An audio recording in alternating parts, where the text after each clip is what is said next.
Kokoa ilay lolo tonga sondry ato anatin'ny page miloragasa misaotra antsika trano manaraka fanontaniana nisany apetraky ny ray aman-dreny ato anatin'ny pejy miloragasa dia ny hoe ahoana ary ny fomba iresahana ny fananana amin'ireo zanaka ao an-tokantrano ireo.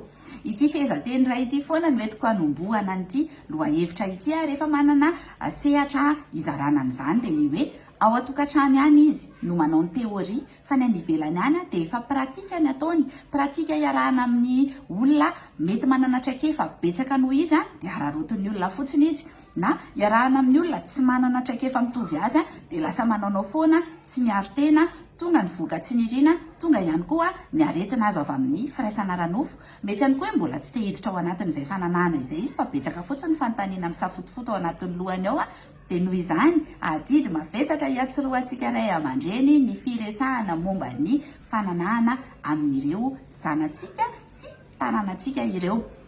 Tsy haiko raha enitsika nisy fotoana hoe andeha atao ao anaty programa mpampianarana ny éducation sexuelle complète dia nisy andro izay niresahana niaraka tamin'ny FISA Madagasikara sy ireo olona misehatra ao anatin'izay resaka hoe fananana ara-pahasalamana izay misy influenceur maromaro koa tamin'izay andro izay dia nanontaniana ny hevitra dia faly zany izao ianao satria horesahana any am-pianarana ny momba n'izay hoe éducation sexuelle complète izay dia hoy hoe fa maninona no tokony ho faly moa zany, tsy hoe faly na hoe tsy faly ihany koa fa amiko adidiny ray aman-dreny miresaka momba n'izany fananahana izany amin'ny zanany satria izy mahafantatra n'ilay fotoana ametrahana an'izay hoe eto ny anahako no ametrahako an'izay resaka fananahana izay. Misy ohatra hoe rehefa tonga fotoana ny ankizy ohatra sy ny sisa mbola ho resahantsika izay ao arindrina kely ao.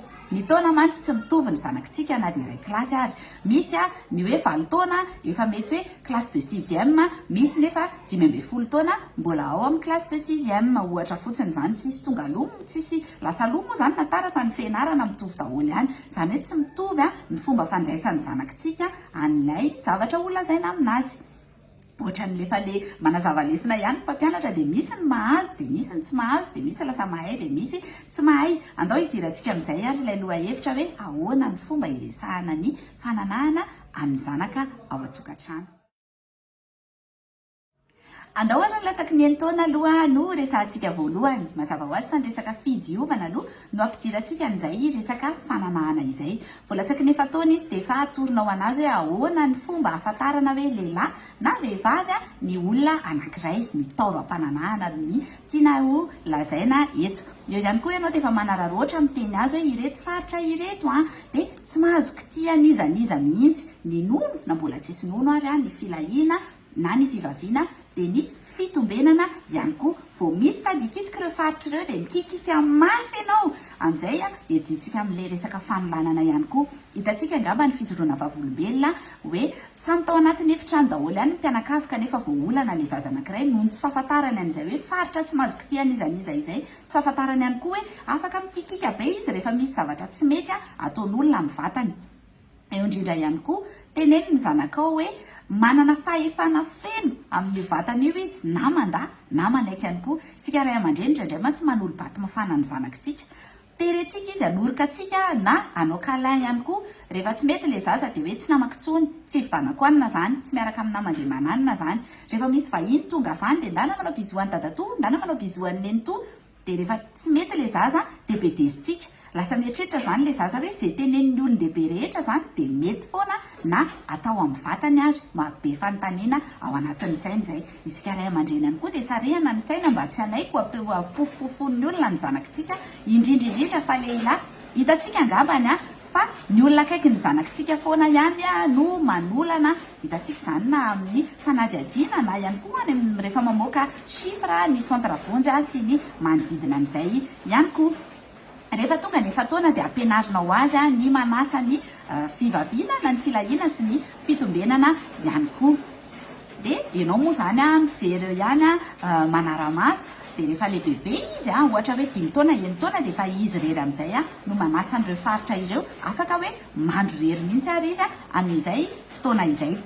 Rehefa eo anelanelan'ny 1 taona sy ny 10 taona indray kosa ary eo izy dia efa mandro rery araka ilay resahantsika teo dia manasa ihany koa ny akanjo manolo-kodiny, tsy inona koa izany fa ny slip. Eo zany izy dia efa mahafantatra ihany koa hoe tsy mahazo kitikitian'ny olona ihany koa ny slip fa izy ihany no manadio azy, izy ihany no mahafantatra an'izay dia izy ihany no manahana azy a rehefa avy eo izy ihany koa no mampirina an'iny sady fandraisany andraikitra no mahafantatra izy hoe anazy manokana izay slipiny zay sy ny manodidina an'izay.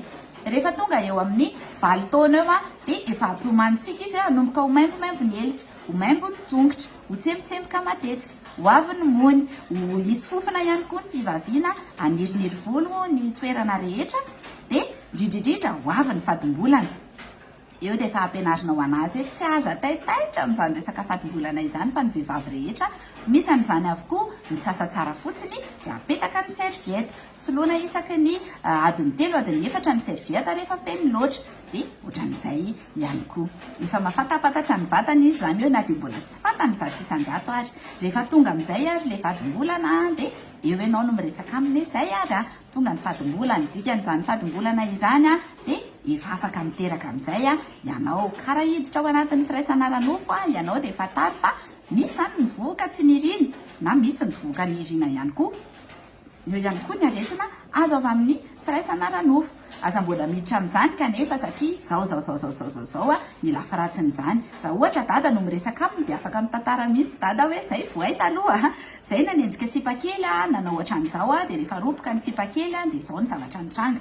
Na neny ihany koa mitantara niditra kefa taloha hoe mety hoe nisy olona niaraka taminy na hoe tamin'izany niaraka tamin'ny dada taloha dia niaro tena zay na hoe tsy niditra tao anatin'ny firaisana ranofo zay raha tsy tamin'izao fotoana izao. Ny taona 2024 dia efa taonan'ny fahazavana.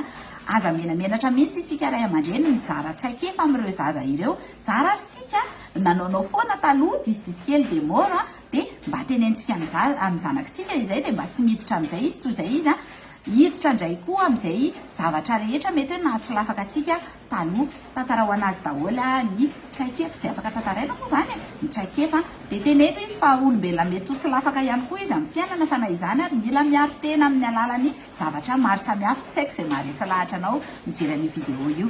Fean'izany rehetrarehetra zany dia anjarantsika ray aman-dreny no miresaka momba ny fananahana amin'ireo ankizitsika ireo mba hanana ny fahasalamana ara-pananahana. Ary ity tena zava-dehibe rehefa tonga ny 13 taona na 14 taona eo dia hoeto any amin'ny gynécologue ny zanakitsika. Mety hoe jerenany ao amin'ny tranonjanany hoe ohatrohatrany ahoana atao hoe kove tsy apain'ny dokotera eo amin'ny kibo eo hoe mety tsara ve amin'ny plasiny daholo ve ny zavatra rehetra sao rehefa lehibe izy vao mahita hoe misy zavatra tsy tomombana koa anefa. Rehefa mandritra n'izay fotoana 13 taona sy 14 taona izay ihany koa dia afaka misoroka n'ilay homamiada ny voziny tranonjaza. Toa misy vaksiny izay fa aloha tsy izany miresaka aminazy miresaka amin'izay fa ny dokoteratsika ihany koa. Izay ny resadresakitsika anio mino fa voavaly daholo ny fanontaniantsika raha mbola misy dia tsika ho resahana dia ao anatin'ny commentaire-tsika mifankahita na ihany koa any anaty horonan-tsary vaovao any dia misaotra betsaka antsika foana manaraka dia manaraka indray.